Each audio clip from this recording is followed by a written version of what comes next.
storyline of the scriptures. Whenever there's a division, guess what? Chaos. Wherever there's a division, there's going to be a clash. There's no longer power.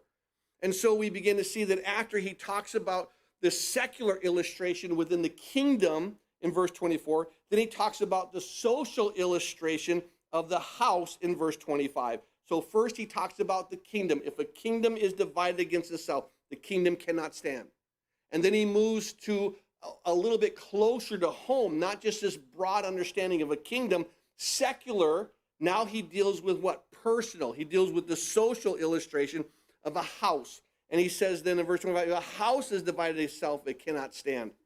And then he moves it to this last, more powerful illustration into the spiritual. And as he does the spiritual, he says, now look at, he says, now if Satan rises up against himself and is divided, he cannot stand, but what? But has an end. So you have to understand that what he's doing, he says, you've got to understand the reality that there are three parables that I'm going to give to you. One is a general one hits closer to home, and one is the reality of what you're declaring.